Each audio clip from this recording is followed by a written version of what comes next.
Well, today is the final day, as I said there, of the Scottish National Party conference. And as we've been speaking about, Scottish First Minister Nicola Sturgeon is set to reiterate her desire to push through a Scottish independence referendum. She made headlines, however, over the weekend, saying that she detested the Tories and everything they stood for. Well, for the latest, we can go to our political editor, Darren McCaffrey. Before we get into that, Darren, I believe you have some breaking news for us about the Chancellor Kwasi Kwarteng.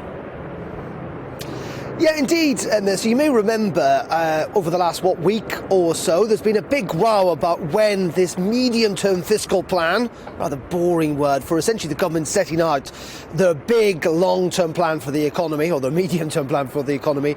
And now it was due to be held on November 23rd.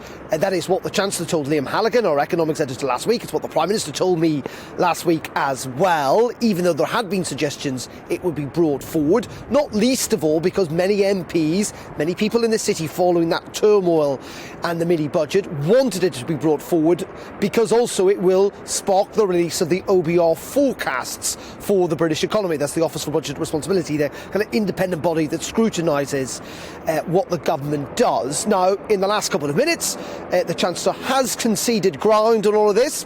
I'm sure some will present it yet again as another U-turn from the government, and it is going to be brought forward now, Mercy, to the end of this month, to Halloween, October 31st. So we will get the medium fiscal kind of plan from the government and those OBO forecasts a bit earlier, about 3 or 4 weeks earlier than we had expected at the end of this month. Quite crucial, actually, not least of all because that will come ahead of another decision by the Bank of England with the interest rates at the start of November.